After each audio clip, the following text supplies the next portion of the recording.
Okay, I think that parts of this is going to be done in hyperspeed because this is going to take way too long if I don't do it in hyperspeed. All right, instead of saying names right now, I'm only going to call them by colors. This one here is 11 years old, and she's like a peachy color.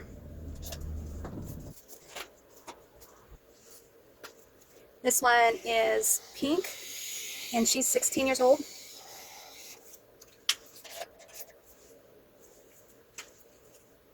This one's like a magenta color, and she's 13 years old.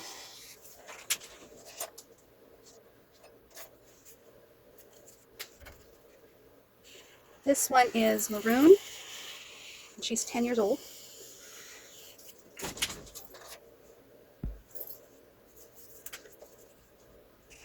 This one is red, and she is 9 years old.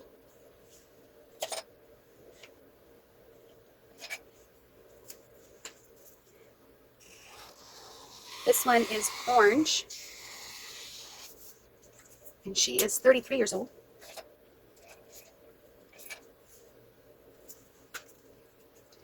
This is like a gold color, and she is 5 years old.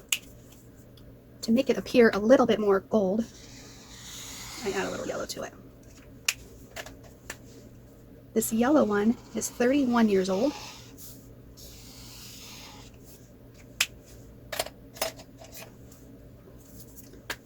This one is mint green, and she is 7.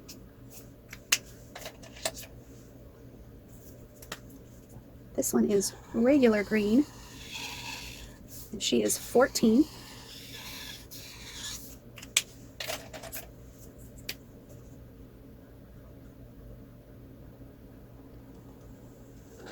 This one is a teal color,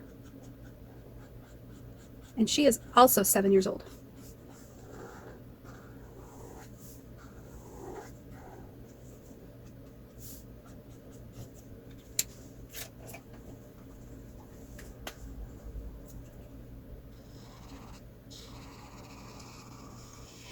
This one is blue, like a cyan blue color, and she is also 9 years old.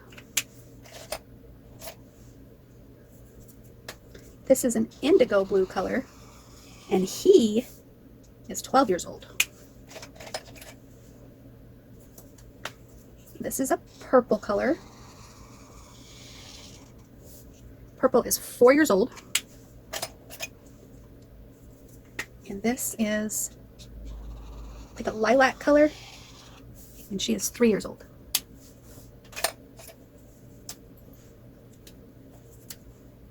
And then we have a sneaky little black noodle.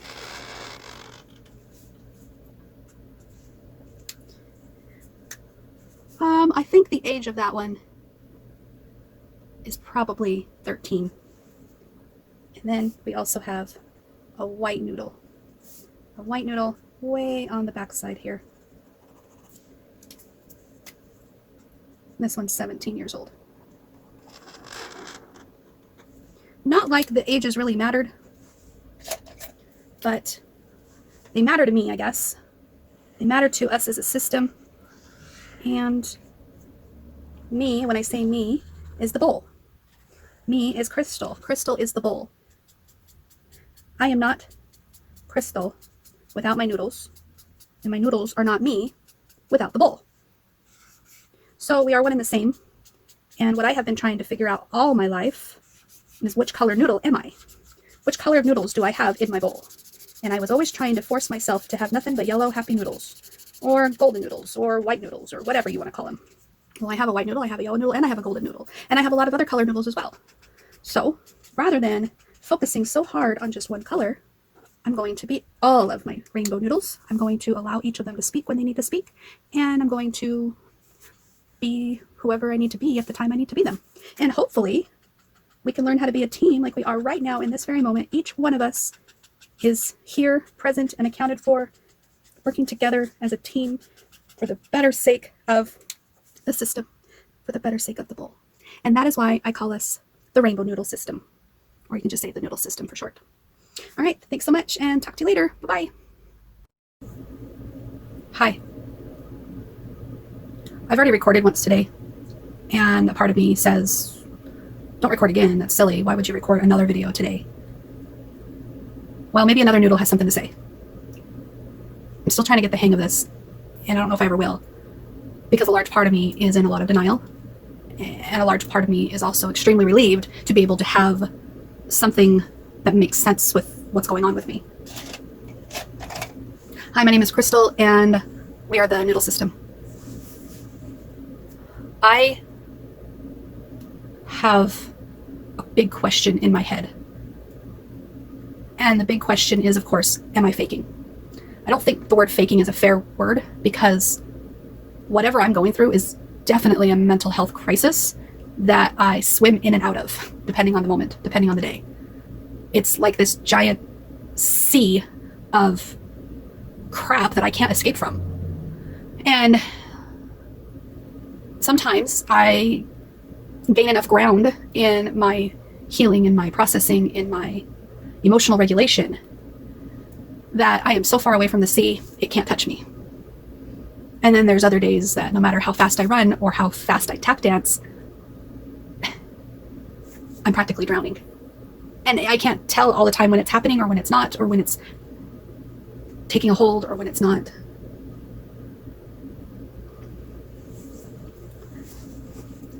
Let me put it another way.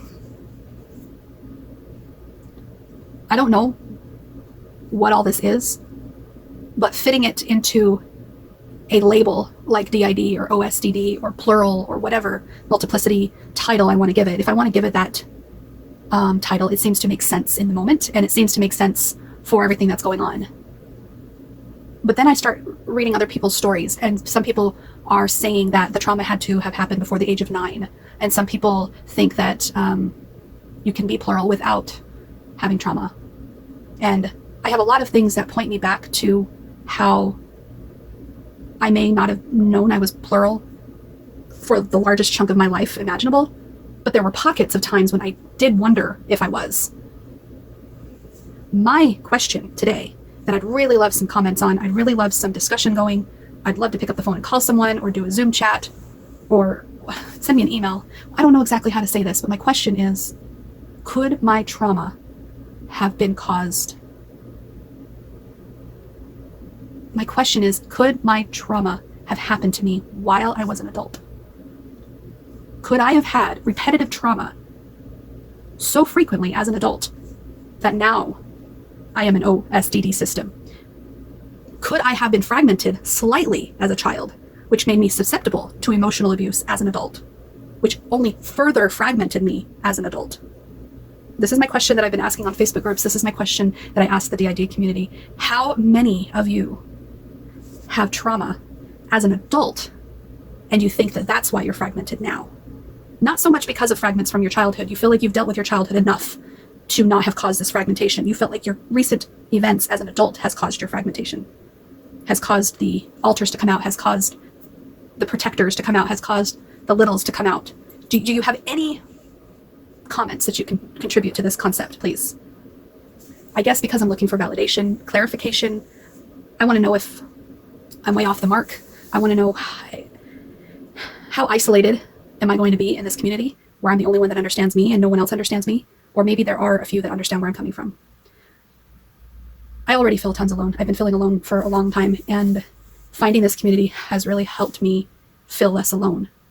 But the more questions I have, the more fear I have that I'm going to end up right back being alone. So please, please, please, please, if you have anything to say, reach out to me. Please let me know, because you probably feel like you need validation as well. And I know I do too. Thank you so much. Follow me on Instagram, YouTube, Twitter, and Facebook. Bye. My name is Crystal, and we are the Noodle System. No. Hi, my name is Crystal, and we are the Noodle System. This video is for all my friends and all my family members.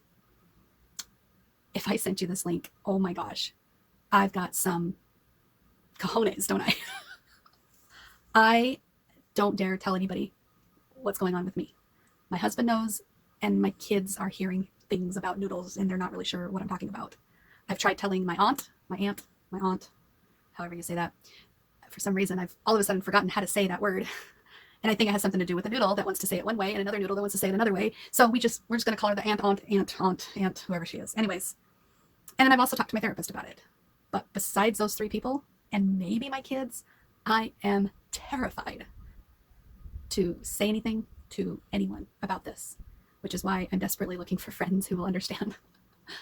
I want to reach out to the friends and the family who have known me for years and have attempted to get me out of the house and get me to go have coffee with them or go do girly things like shopping or craft fairs.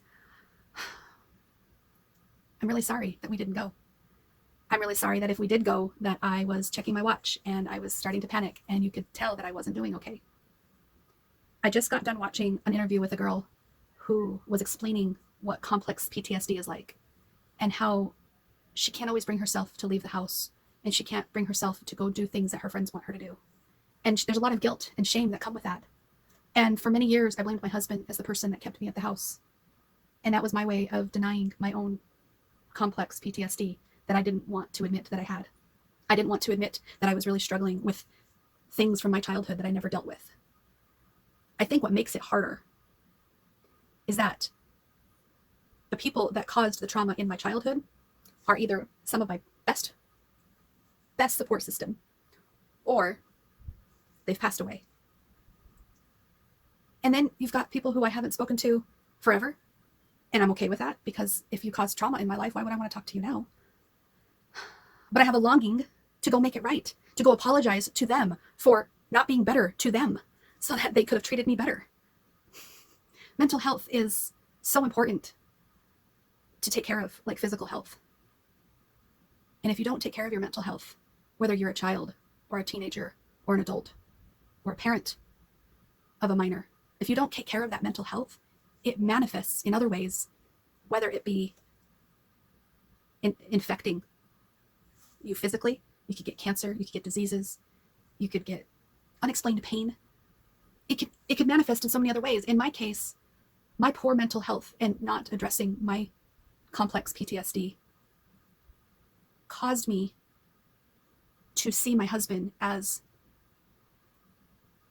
someone who was causing me pain and trauma and isolation and emotional abuse and physical abuse. Like, I saw him as the enemy, and living with someone that I thought was the enemy, and then coming back to myself and recognizing, well, that's not true, and then going to therapy and going to marriage therapy and then having conversations. I felt like I was living two different lives. Like, I felt like I was not doing okay, living this duality of a reality, living this dual reality of seeing him as the enemy and also seeing him as the guy that's putting up with me.